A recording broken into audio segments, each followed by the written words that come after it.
Southwest Florida Tech Net. Good evening, everyone, and welcome. This is the Southwest Florida Tech Net for December 4th, 2020, in this crazy year of 2020. This is Kilo Oscar 4 Echo Foxtrot Sierra. That's KO4EFS. My name is Ian, and I'm going to be your net control station for this evening. The Southwest Florida Tech Net is a local affiliate of the Fort Myers Amateur Radio Club. More information about this net and the club can be found at www.swfltech.net. That's swfltech.net. Break.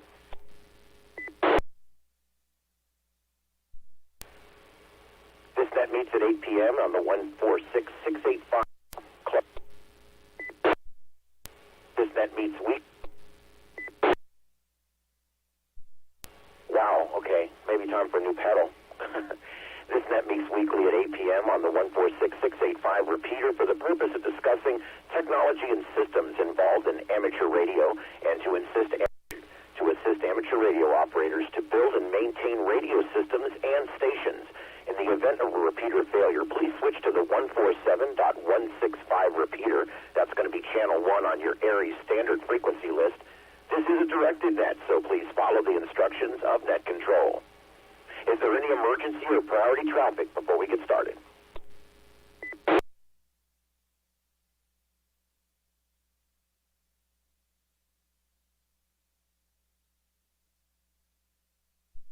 All right, nothing is heard. If there's any emergency at any time during the net, please say break, an emergency, and I will come to you and will relinquish the repeater to you and provide any assistance that we can to get you through the emergency.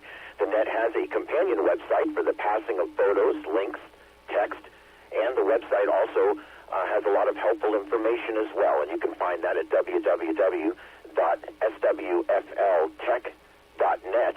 That's www.swfltech.net, and join the shared screen under the Live Net tab. And if you notice, I moved a few things around, trying to make it a little easier for you guys.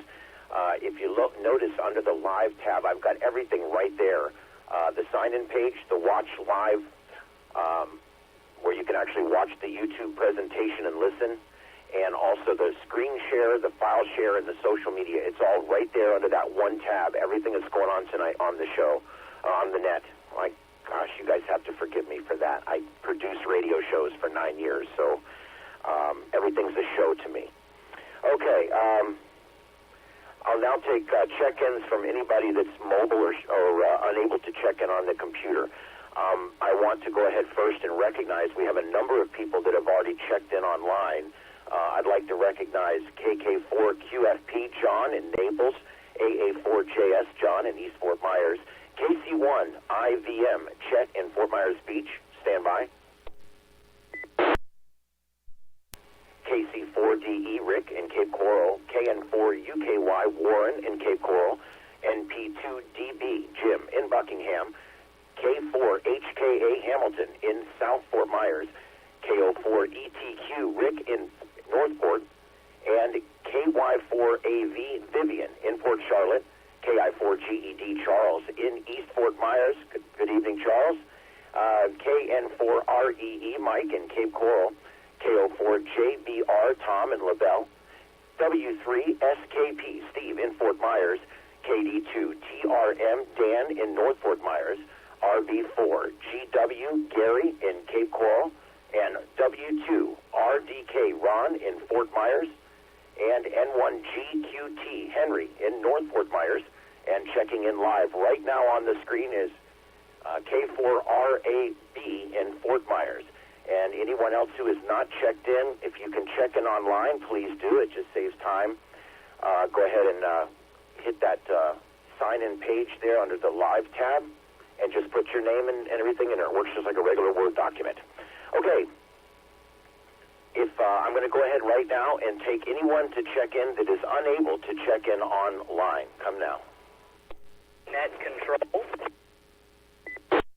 Kilo Oscar 4, Papa Kilo. Kilo Oscar 4, Papa Kilo.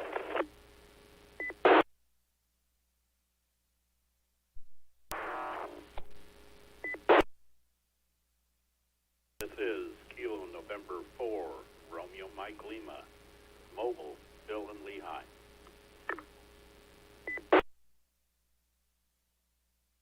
Net Control. This is November 1, November Quebec Uniform. N1NQU, Larry, Naples.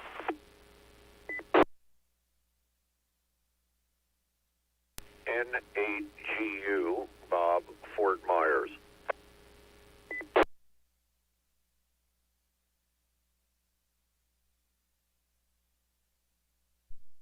Okay, I copied 4 check-ins. Kilo Oscar 4, Papa Kilo. Can you come back with your first name and town, please? Yes, this is K04PK. Name is Romeo Oscar Whiskey Echo. Romeo Oscar Whiskey Echo. Mobile in Naples. Back to net. All right, Ro, K04PK from Naples. Glad to have you into the net tonight. And the last one, Bob in Fort Myers. Can you just give me your call letters again? Repeater clip, John, the first couple letters. November 8, Golf Uniform, N8GU. Okay, I had all the characters. I just had one of them wrong. Still getting used to the little short call signs. I may actually get mine a little short one day. I don't know. I'm one of those people that once I get something that's me, I fall in love with it. Now I can't change it. So I'm going to be stuck with this horrible long EFS and nobody can say it. But that's going to probably be me because I don't like, once something's me, I don't like to change it, you know. So we may end up doing that. Okay, and I also want to recognize KN4RML Bill in Lehigh and N1NQU in Naples. And K04CHN Jim in Punta Gorda and Deep Creek checking in also. W8JJV Dwayne in Port Charlotte checking in, and KE0TVU Don in North Fort Myers checking in. All right, I think I've got everybody now, and I appreciate you guys checking in online. It does save time. We can get right into the discussion tonight. Break. Control.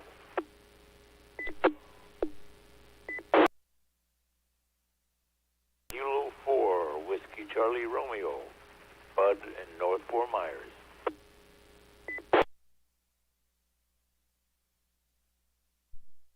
Kilo 4, Romeo Charlie Romeo, I believe it was. Bud in North Fort Myers, I got you. And also N1MMQ Bill in Lehigh, I've got you. FHZ Leonard in East Englewood.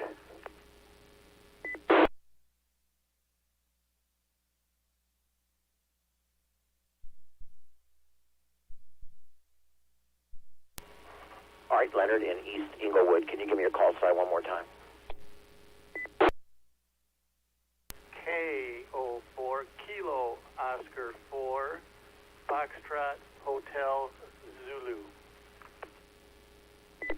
K04 FHZ, I'm sorry. I got you, Leonard in East Englewood. All right, that should be everybody. I'm going to give one last call for check-ins.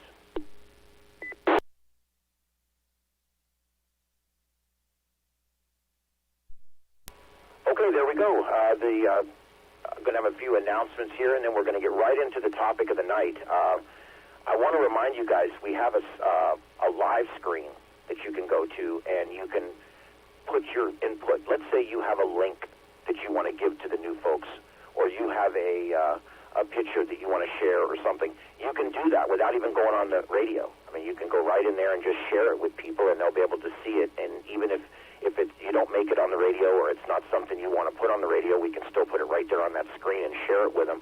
Also, if you discuss something on the radio, I ask you to please go to the screen and put the link to whatever it is you brought up or whatever you brought to the discussion, because it's important, I think, to make it easy for people to find that stuff after the net or during the net, and so to make it a lot easier.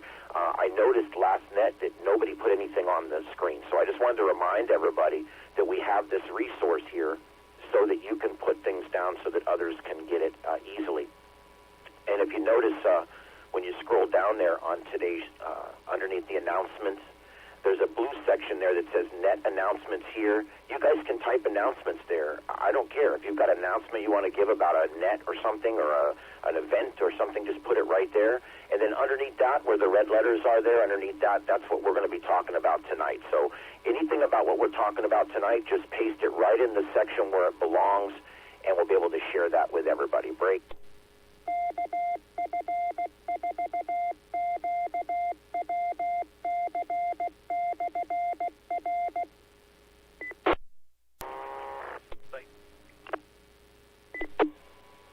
Last unit, go ahead.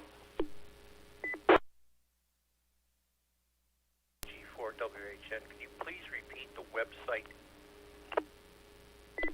Yeah, I sure can. It's SWFL, like Southwest Florida, SWFL Tech, TECH.net. So SWFL TECH.net. Thank you, sir. KG4WHN cleared, standing by. Alrighty, guys. And look, I work on this website every week. If you guys ever see anything you want added, let me know. A few people have sent me things they wanted added. I've got it all put on there. I've got everything from space weather trackers to lightning trackers to I've got some neat new stuff on there that I think is going to help a lot of people. If you go into the resources tab, I've got the Aries standard frequency list there. I've also moved the mentors tab there because there's not a lot of interest in that, and I wanted to take it off the main page. But if you go on down there, you'll notice the Southwest Florida repeater maps there. There's an azimuth and distance tool. The PSK reporter map is available right there on the website here. Radio path study.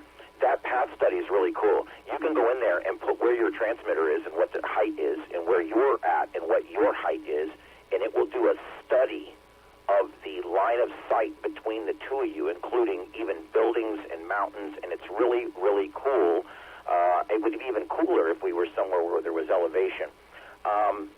That U.S. cell tower sites is in there.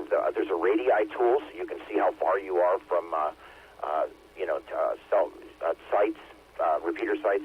There's the band plans are all in there, and I'm not going to go through all this because everything's in here. But they've also got some new stuff in here on the satellites down towards the bottom. And you can click on contesting, and that'll give you every contest for the next month right there. All that's going on everywhere, and you can scroll down on that. So, and then finally at the bottom there, I added a schematic drawing tool. So if you want to send a quick schematic to show somebody what you're thinking about wiring up, you can do it right there for free on that. So I've just added a lot of resources to this. I'm trying to make this page basically the one-stop where you can find everything that you need. And, of course, under the propagation tab, I've got everything there you would need for propagation, like space. Anyway, there's a lot of stuff there. I'm not going to bore you anymore with it. But just feel free to peruse the website and find your resources there, and you can link directly to them. You can link your hotkeys directly to the page on the site if you want. I've got all that turned on, so you can do that. Okay, going back to the screen share page, the only announcements I wanted to make real quick is I'm looking for help on the show. I'm looking for people that want to volunteer to help people that are having problems with specific things, and I'm also looking for people that want to come on one night and be a specialist with me on the show. If any of that interests you, please contact me. I could use some help. This is a bit of an undertaking. I'm not saying that I can't do it alone, but it'd be nice if I had some help. I think it would also add some more value to it if there was more irons in the fire here. But anyway, there we go. Now, for the topic this week, we're going to be doing everything you should have known when you became an amateur radio operator.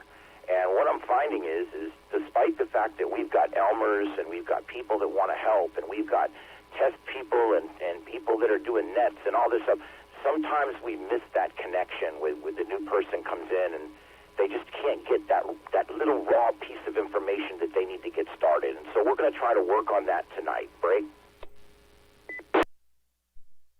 We're going to take the topic of the new technician tonight, and we're going to do it in sections. You can scroll down there to page 2, and you can see right under the red typing there where it says topic breakout. We're going to be going down through each topic.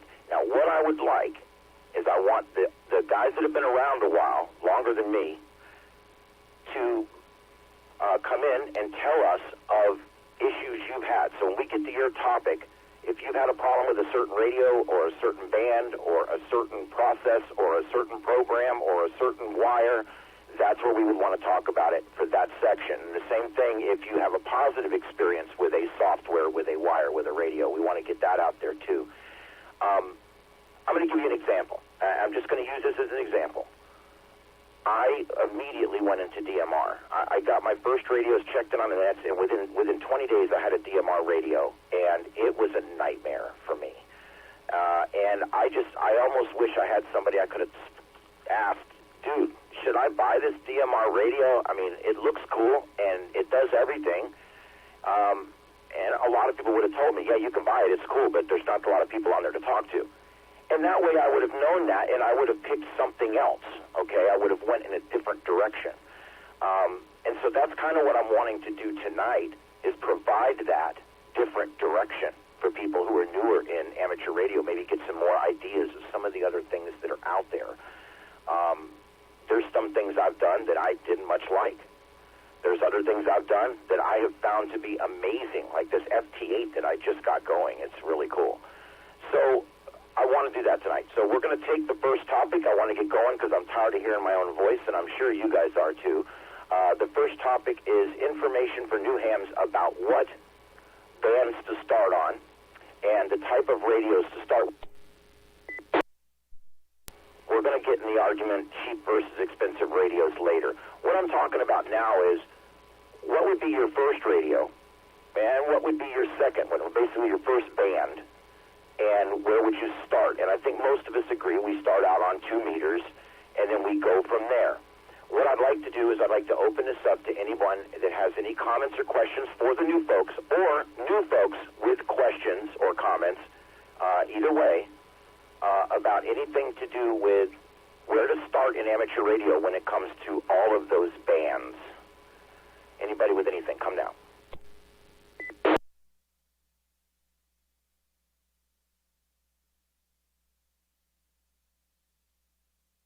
For RED.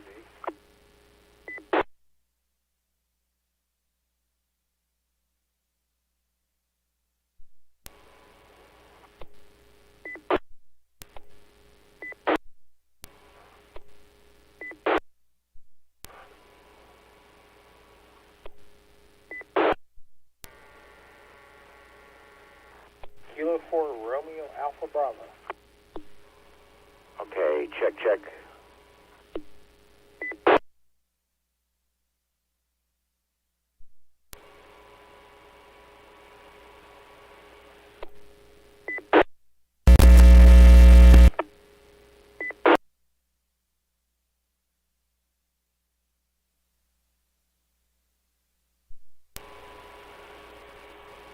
Check, check.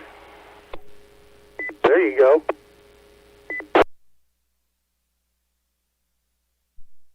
Okay, there we go. Would you believe my headphones came unplugged? All right, it's always something. Okay, there we go. All right, there we go. Oh, Lord. All right, excuse that. I'm sorry if I missed anything out there. Was one last call for anybody that had any comments about what bands you would start on and where you would start when it comes to all these hundreds of places out there, these different bands that we have. Come now. Kilo 4 Romeo Alpha Bravo. K4RAV, go ahead. Yeah, for HF, I think generally the best starting band is 40 meters. The antenna length is not particularly great, usually around 67 feet, and it's open all the time, just about all the time anyway. And of course, most licensees also have access to that band, so that's usually the best starting place for an HF operator. 2 meters is probably the best place to start if you're a VHF operator, and if you have access to both, then go for it. So that's my comment. Back to net, K4REB.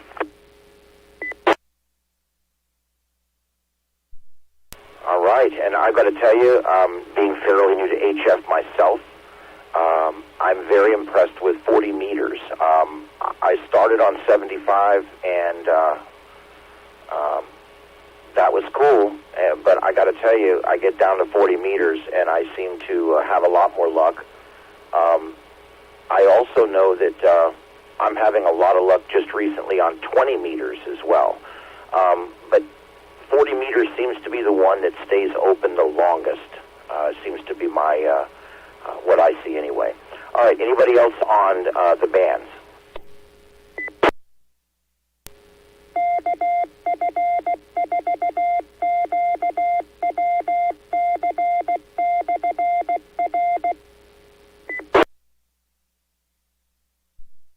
Okay, let's just keep moving right along here.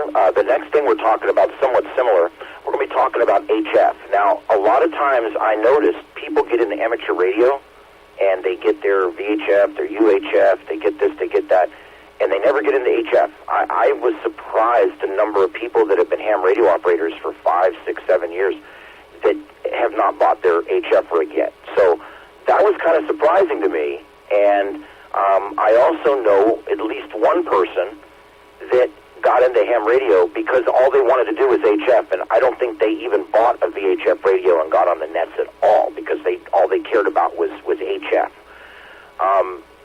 So that being said, what we're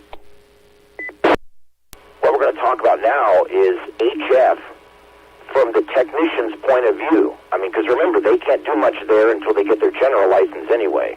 So we're going to talk now about analog HF voice. And we're going to be talking about the techniques. We're going to be talking about, is it worth it for a new ham to jump right into HF? Or is HF something that you think should be, down the road a little bit? We're talking phone. We're talking voice. We're going to do the digital modes later. So anybody with anything, any advice, anything about HF, working HF phone, HF voice, come now. AA4JS. AA4JS, go ahead, sir.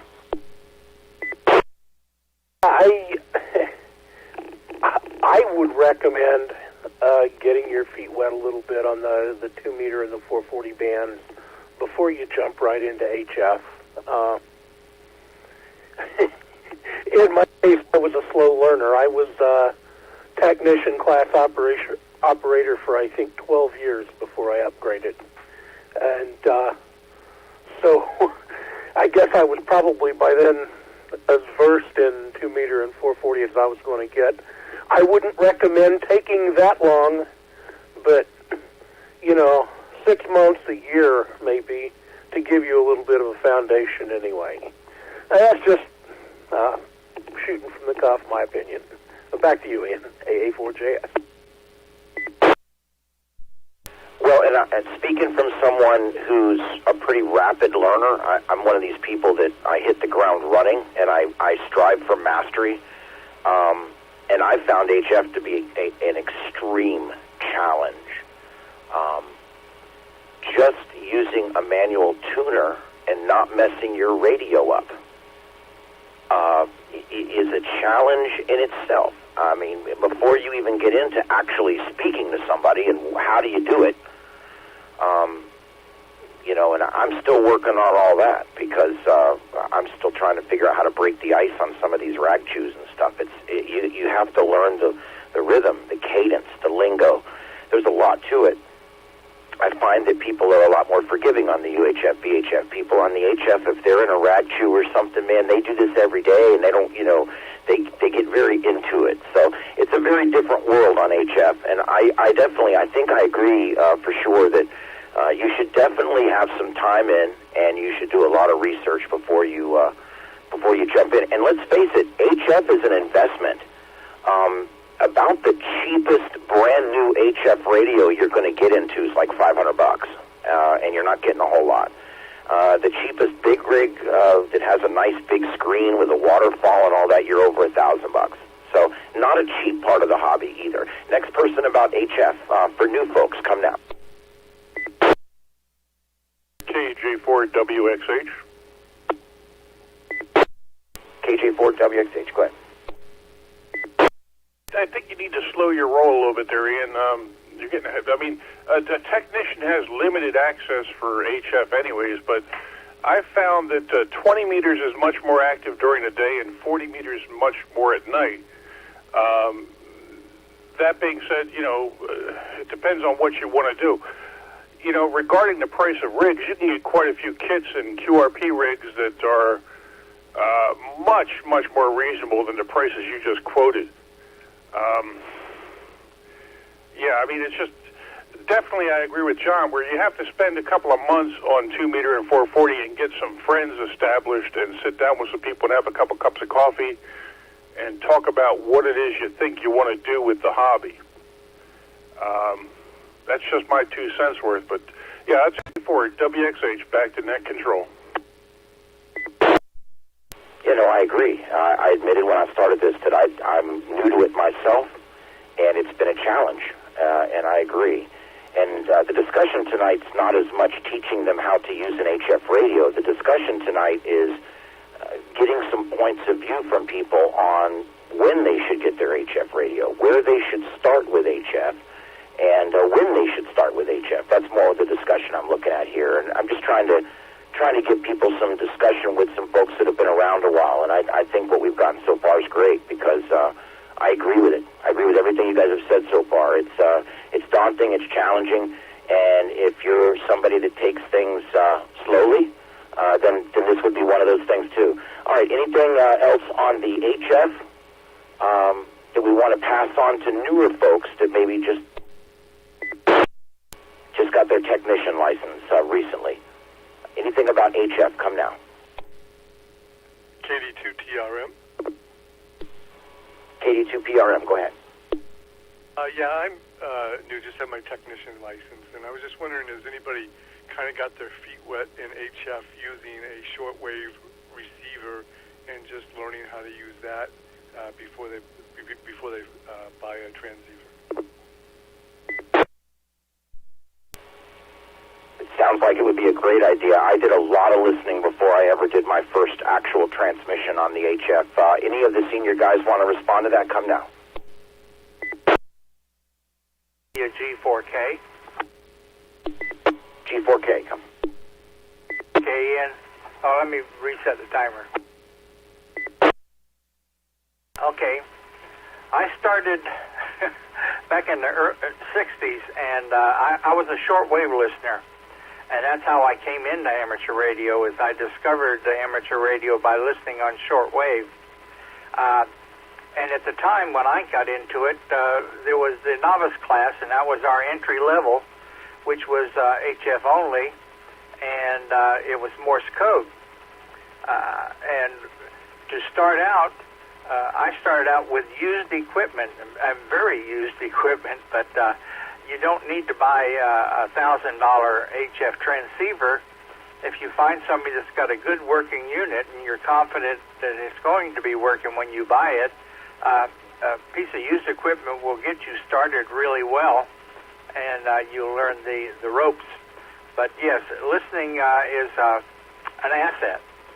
Listen quite a bit before you try to transmit, and then you've got an idea of the feel of it. But like I said, a lot of us older guys started in HF in the novice man using Morse code only. Back to you, Ian, WG4K.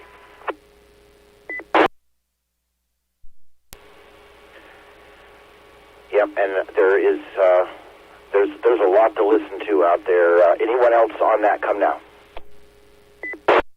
3SKP. SKP, go ahead. Yeah, I would suggest a cheap SDR where you can see the signals. You've got your CW, your sidebands, everything's right there, and it's cheap and it works, and you'll be able to play with antennas with it. And if you can't afford that, it's only $100 or so. If you can't afford that, they always have on the internet SDRs, radios that you can log into and listen, and you can actually tune to what you want to listen to. That'd be a good way. Yeah, there you go. And what he's talking about is an SDR, or a software-defined radio. And This is some fairly new stuff. This is great. What it is basically is a little dongle that goes into your USB port in your computer, and your computer actually does the functions that the radio would normally do in order to receive that signal and then process it into something that you can either hear or decode. Yeah, I have an SDR. My word of advice from the newbie here on the SDR, I got mine. I spent $40 on a really cheap one, and it's not that good. I wish I'd have spent maybe a little more money and get in the $80 or $90 or $100 range like you mentioned, and I probably would have got one that has a lot better receive. The one I have, it picks up basically broadcast radio, and that's it. It doesn't hardly get anything. If I got a strong repeater, it'll get the 685. It'll pick that up. But so you might want to look at those software-defined radios. You guys can look that up, or maybe some folks can post in some links. Please go to the page there and post in links for software-defined radios so people can find those. But yeah, they're fairly inexpensive and a great way to receive.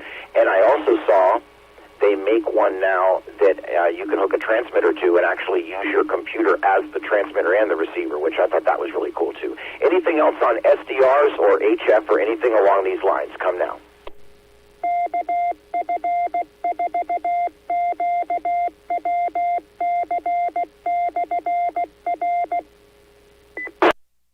Or REB. Go ahead, sir. This is just a personal preference for me, but I like the SDR play units. They are, they're made in Great Britain, and you can get software to run them on Windows, Mac, and Linux, and they do exceptionally well, and they'll receive everywhere from like maybe 500 kilohertz all the way up to 2 gigahertz. So it's a radio that you could, once you get your HF ham rig, you can use them for a PAN adapter. They can also be used to receive local VHF and even FM stereo broadcasts. So it's quite a useful unit, this K4REB.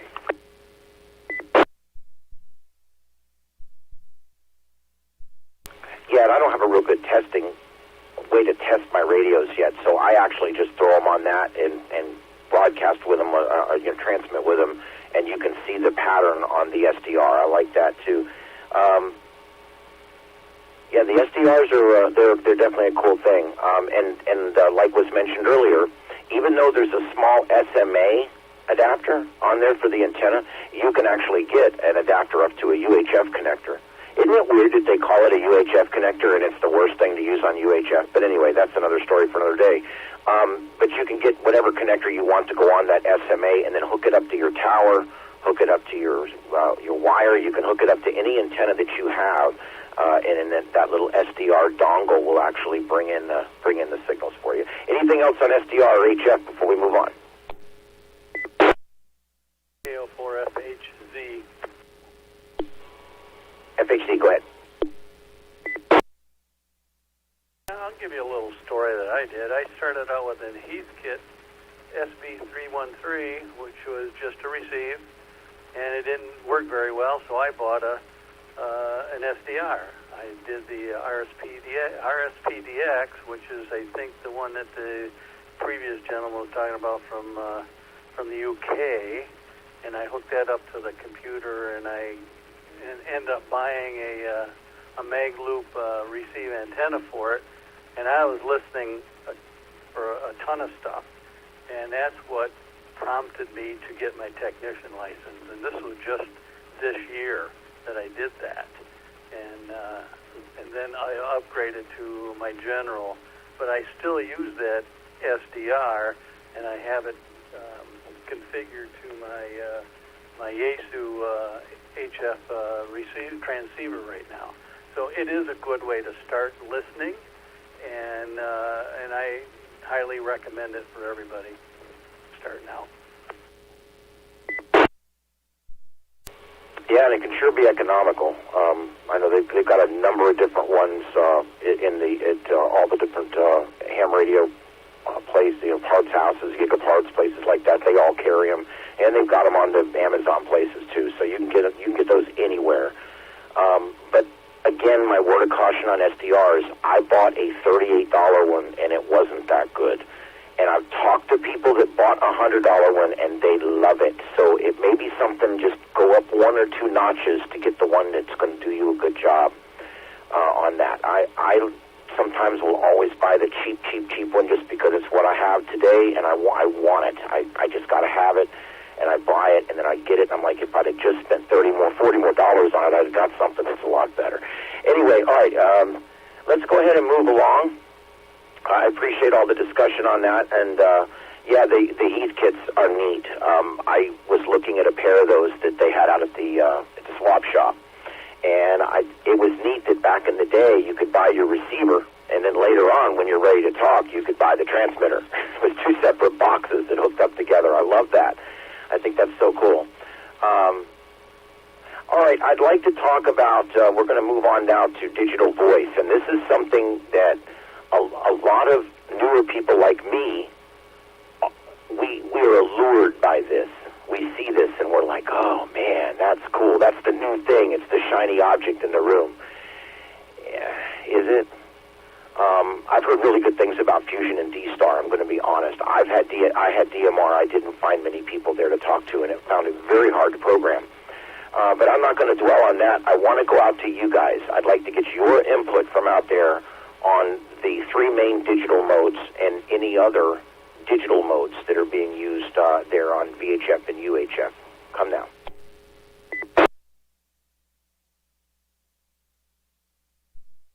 I should qualify by saying digital voice modes. We're going to get into the other stuff later.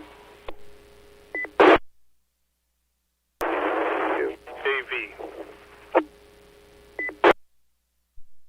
There was 2 of you. Let's take KV first.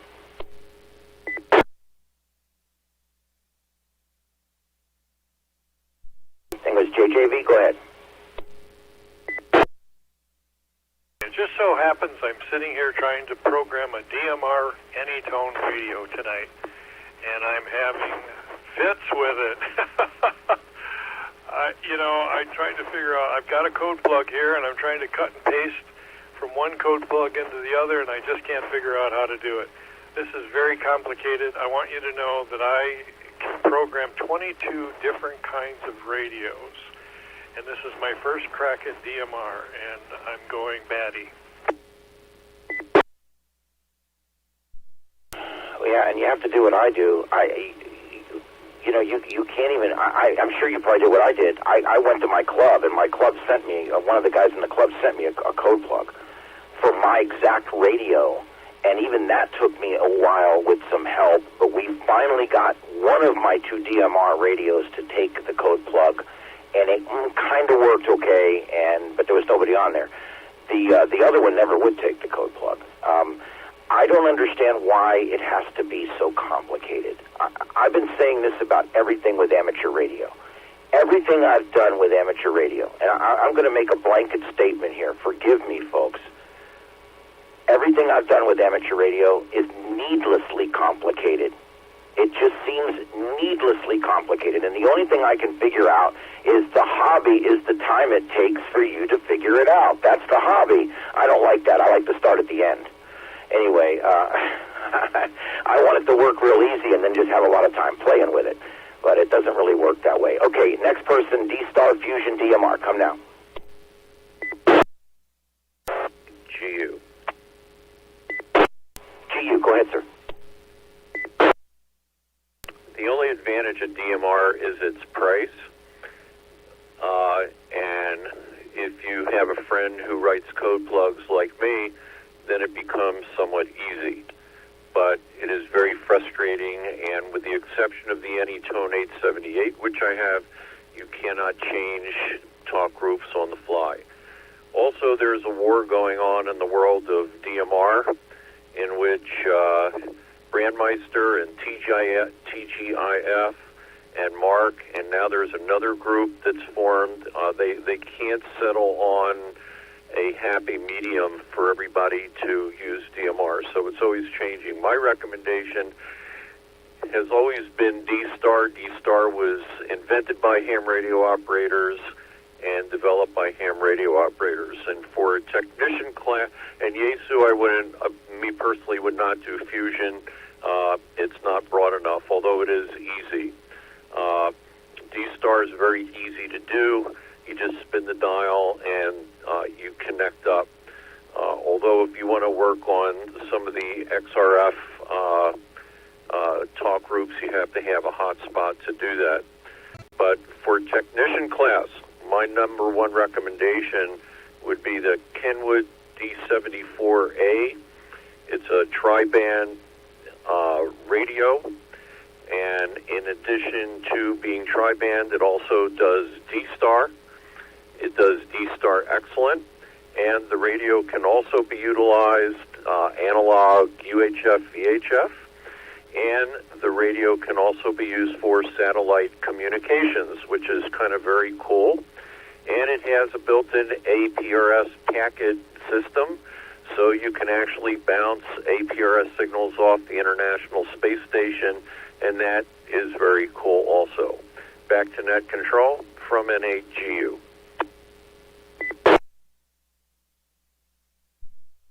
Yeah, very good. I'm probably going to do the D-Star first myself. That's kind of where I'm leaning. And I've actually looked at that radio that you're talking about online, and it's nice. It does a lot of things. I can't wait. I know.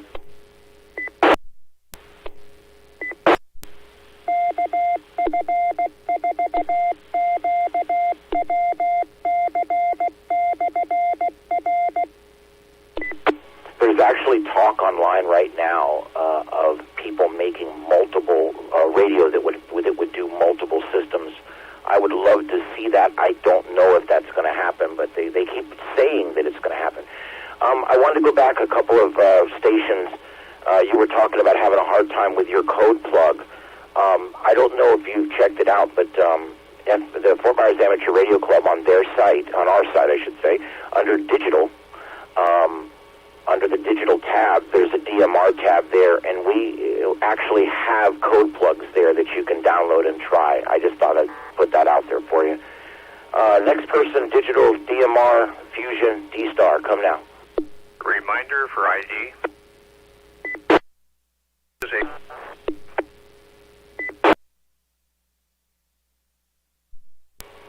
Last station.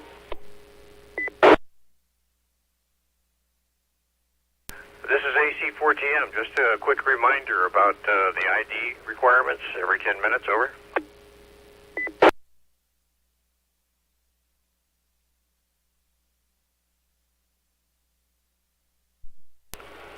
Okay, this is Kilo Oscar 4 Echo Foxtrot Sierra KO4 EFS. This is net control for the Southwest Florida Tech Net, the official net of the Fort Myers Amateur Radio Club, and we are continuing to hold our Tech Net here on the 146.685 repeater. All right, we're going to get back to, and thank you for that. I'm new at this, and so sometimes reminders are helpful because I forget myself, and although we're all giving our call signs, I haven't given mine in about 10 minutes or more, so thank you.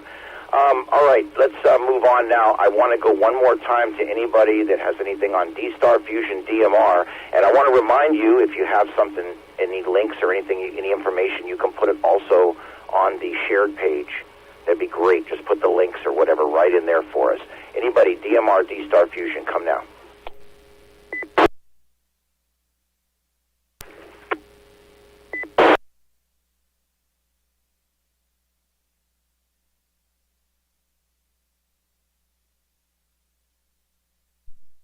Okay, I think that one's run out. Just to finish that section up briefly, as a newer person in amateur radio, all I can say is before you buy any of these systems or do any of this stuff,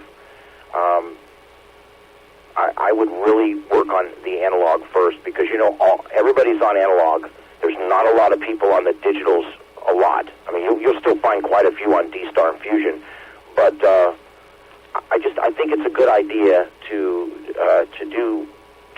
look at when you get an amateur radio, you should look at where the concentration of people are. And that's something I've kind of learned with amateur radio. There is so many modes and so many bands and so many frequencies and everything that it's literally like we're all in the forest looking for each other.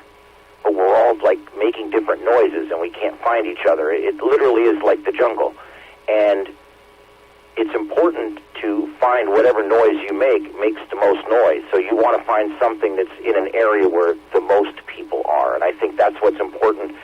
I have yet to find any statistical data that I can hammer down that shows the number of people using D-Star versus the number of people using Fusion and the number of people using DMR. If anybody has that, send it to me. I'll publish it. I would love to see it because that's the kind of information that's helpful to me because it would tell me how many people are in that pond that I'm wanting to go swim in.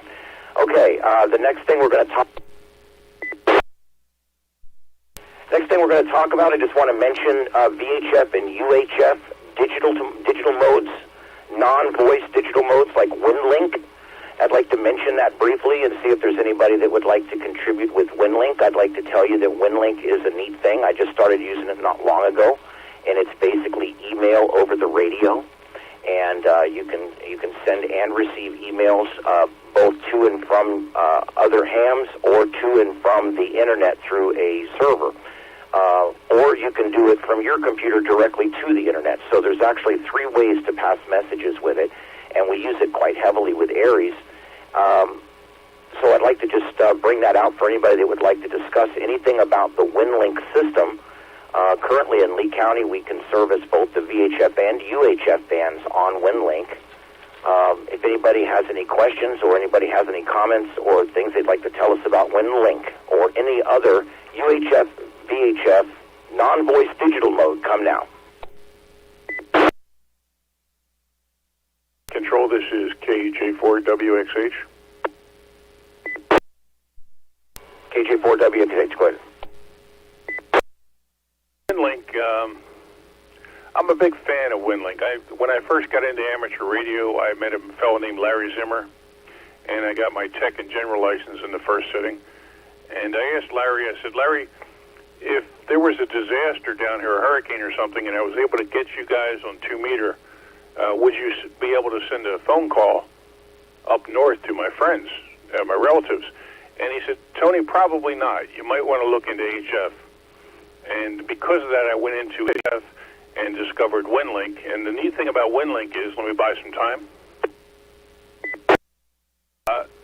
I can send an email out, and I test it quite regularly. And all my relatives up north will get an email on their little smartphone that's on their hip and immediately be able to bring down supplies and know that I'm alive and all that important stuff.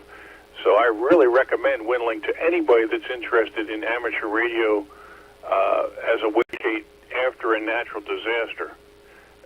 Very important tool. With the HF capability, you can send an email to another state that hasn't been affected, and your message will get out. But I strongly recommend that. As KJ4WXH, back to net control.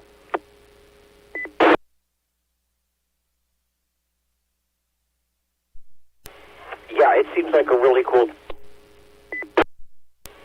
As a matter of fact, I told my wife, of all the things that I've used so far, this seems like practically the thing that would be the most useful in a practical emergency for us, because we could get messages out to people that we're okay and that our neighbors are okay and things like that. So, yeah, I mean, I'm very interested in it. And, of course, being a member of Aries, we much prefer, and I say I haven't done much yet because I'm fairly new there as well, but I'm told we prefer sending these messages over WinLink because the FEMA form actually is right there in WinLink, and then when you fill out the form, you hit send. It doesn't have to send the graphic part of the form; it just sends the text part of the form, which makes it very efficient with radio time, with bandwidth, and but it still gives you the benefit of sending an actual FEMA form that can just be ripped off a printer and handed to somebody important, and the message gets to where it needs to go. So, what a really cool thing for for emergency management and for the ARIES to use for emergencies. Because face it, if I've got 29 messages backed up and there's more coming in, and copy my message number 3. It takes a long time to give accurate information. WinLink, man, you can do it as fast as you can type it and hit send, and then that one's going while you're composing the next one. So it's an amazing thing. Anything else on WinLink or any other UHF, VHF, non-voice digital systems, come now.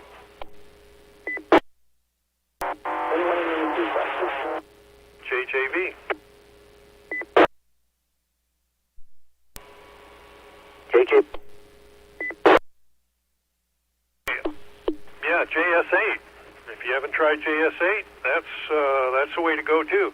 You can actually have a conversation with somebody on JS8. It's keyboard to keyboard, and there's several different speeds that you can operate at, depending upon how much bandwidth you need in order to be able to talk to each other. I've keyboard to keyboard to Australia on JS8. That is peer-to-peer, though. WinLink, you can actually, like you said, I agree with you, you can send it to a server. The only thing else I wanted to mention is that any of you who are on VHF, UHF, Vera version of WinLink, you have to switch to Vera 4. Most of us have been using Vera 3. Vera 3 and Vera 4 are not compatible, and most of the folks are all moving to Vera 4 now. So very soon, if you get out on FM or UHF, VHF, and you can't seem to make connections you used to, it's probably because they've switched to Vera 4. And one more thing, I'd like to have a chance to talk with N8GU Bob after the net. W8JJV, clear.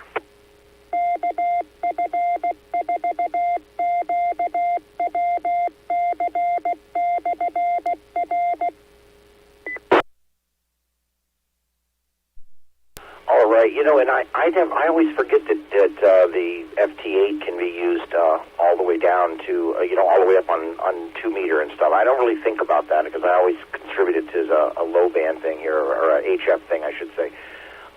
But yeah, let's get into that. Let's talk about PS8, JS8, PACDOR, RTTY, PSK31. There's so many of these. I missed about 20 of them. I know. There's no way I could ever come up with all of them. These are all, for those of you who don't know, these are all modes where one radio can talk to another radio digitally and pass text information. I just want to tell you guys that I stuck my headphones up to my microphone and was finally able to use basically the Acousticup system from 1963 to get my FT8 working.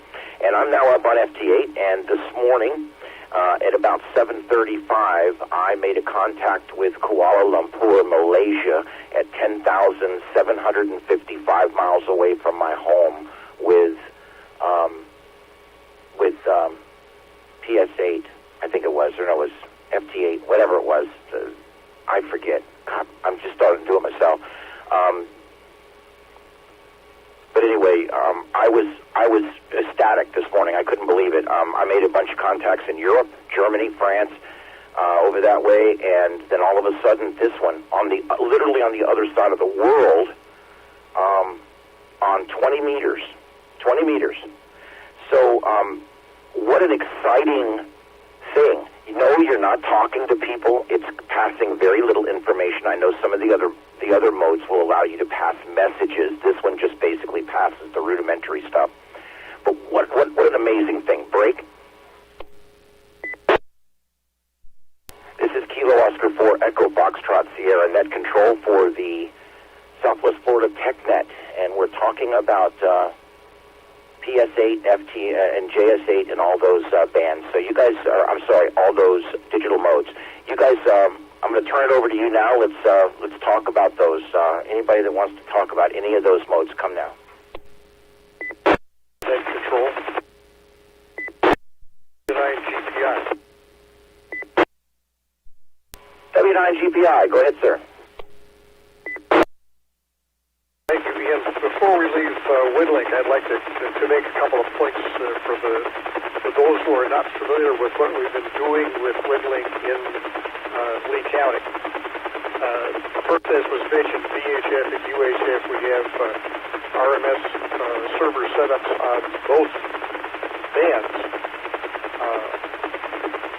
and they are all the basic WinLink system, not the Vera system, but the basic WinLink system, and that will continue into the future. I want to make sure that everybody understands that the investment that they have in WinLink is not going to be lost with this new Vera FM WinLink.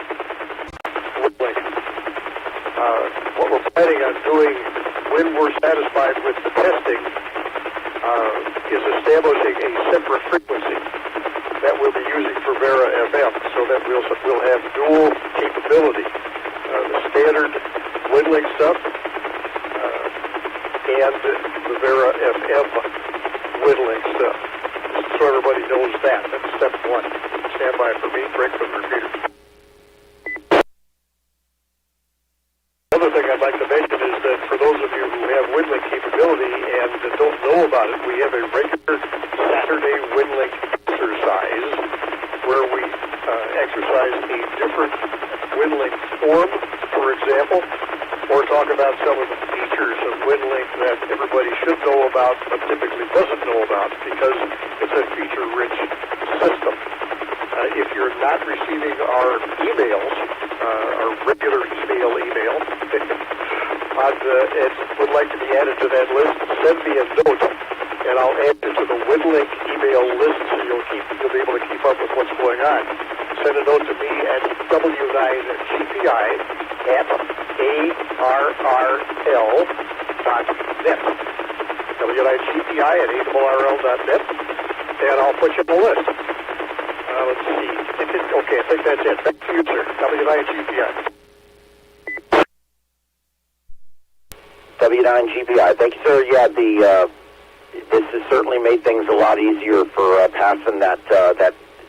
It's critical that the information is passed accurately, and this is obviously a much more accurate way than doing it over voice. So, yeah, very, very cool thing. And if you guys are wanting to get into ARIES and stuff out there and get into the emergency side of the communications and all that, you're definitely going to be running into WinLink. Our local group here has a bunch of these portable kits that are ready to go, and you just bring them out in the field, plug an antenna in, and boom, you're sending emails. It's amazing. All right.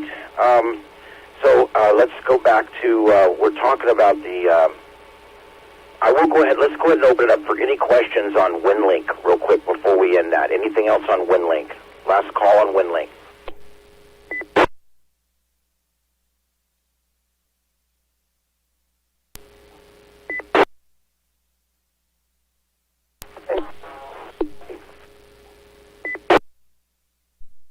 Last station I covered you. Go ahead. 1MMQ. MMQ, go ahead. I just downloaded WinLink into my computer. And Steve was talking about a list. What's that, a list for...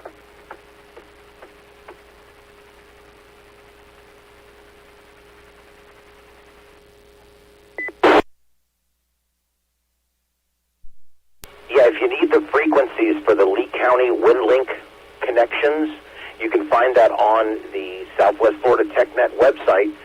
You just go right up to resources, and the second tab down is Lee County ARIES standard frequency list. And if you click that, you'll be able to see the frequencies there. But if you don't, you probably don't have it hooked up to a radio yet, so you are still able to send email using the Telnet setting up in the upper right corner.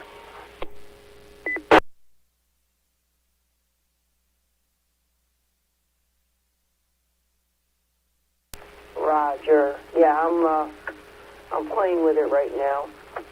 See if I can get it up and running on one computer, and then I'll put it on the one that I bring to work, so I have it at work as well, and when I'm in queue.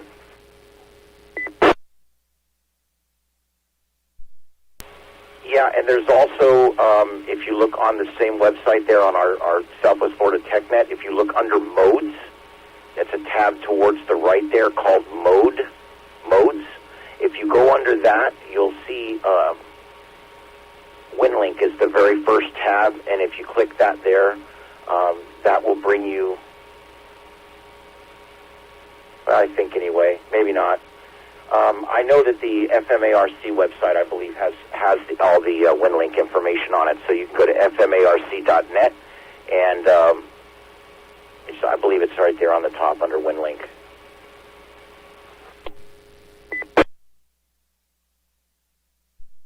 But all that information is out there, and I know that up in Charlotte, I know, and I'm pretty sure Collier, I mean, a lot of the counties have the ability to get into the internet through their system with the WinLink. And I think it would be something really cool to have, like if you were out camping or something, you could literally send emails from out in the woods. It'd be cool.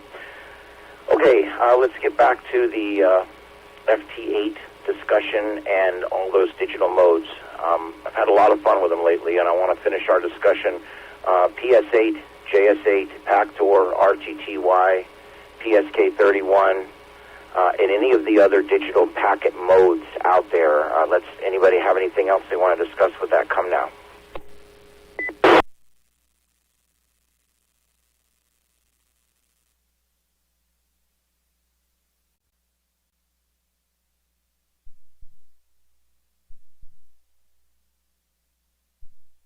Okay, good enough. I will tell you, it takes a lot to get into it. If you just got in and you got your tech license, it's something you could do with a tech license, but it's going to be somewhat difficult because the frequencies you have to work with are not the better ones to be doing this with, especially at this part of the solar cycle right now. We're obviously coming out of the Mundo minimum here, and the solar cycle is just really bad right now, but it's getting better. I'll say the propagation just in the last few months that I've been using HF, the propagation's gotten much better just in the last few months. Our solar flux was up to, I think, 110 or 111, I think it was at one time. We're back down to 97 tonight, but still not bad, and we're still getting some propagation out there. So I was actually, I don't know, I've seen, just in the last few months, I've seen an uptick in the propagation. And I just wanted to mention, we've got some weather moving in for Southwest Florida. For those of you in Southwest Florida out there, we've got quite a bit of rain moving in right now from the Gulf. So if you have anything you need to bring in, you might want to do that. Doesn't look like anything severe, though. I'm checking on the radar now, and doesn't look like anything severe. So we're going to keep an eye on that as we go through the show here, and I've got it up on the screen for those at home to see the radar. Okay, let's move along here. Last call for anything on any of the digital modes. Come now.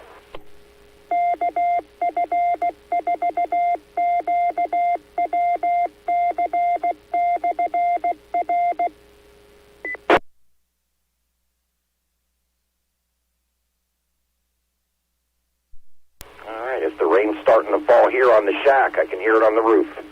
All right, that's going to conclude that part of tonight's TechNet. The last thing we're going to talk about here is basically radios and antennas. I want to open it up just a little bit here and talk about if you were a brand new ham, knowing what you know today, what would be your first radio you would buy? And I'm not really concerned about the number as much as I am the basic type of radio, how many watts, what it would broadcast, the basic type of radio. If you were going to get in the ham radio now for the first time, but you know what you already know, what would be your first radio? And what would be your second radio? Come now. HJV. HJV, go ahead. Hands down, knowing what I know now, it would be an ICOM 7100. I've had an 857. I've got a 7300, ICOM 7300. I've had a 991A. Hands down, it would be the ICOM 7100.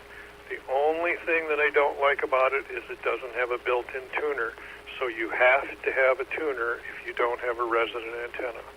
Otherwise, it's versatile. You can take it out in the field. You can use it in your shack, and it's literally a shack in the box.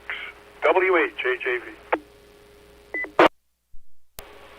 Very nice. You know, I will say that when you guys hear the term shack in a box, if there's anybody out there that's heard that and you're not really familiar, what they mean by shack in a box is basically, and you guys correct me if I'm wrong, but it basically does everything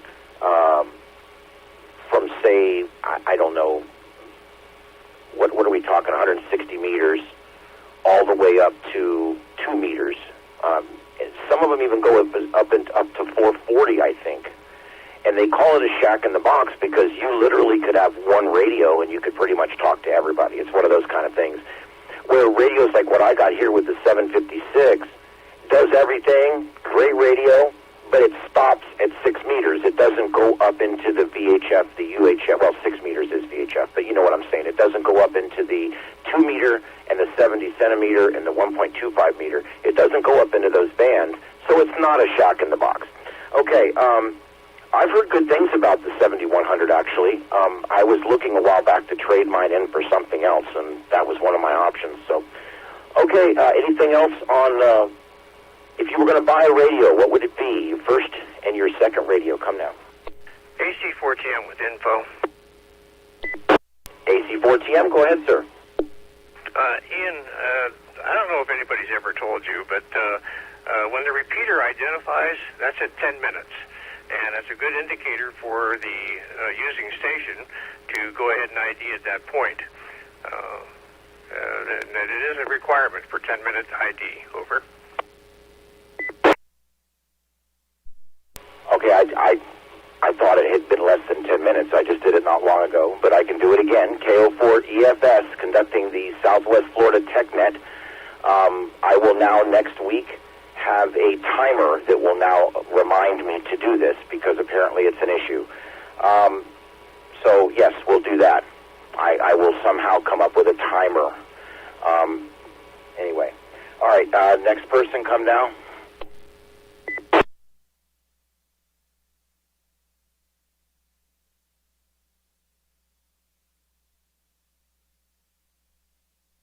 AA4JS.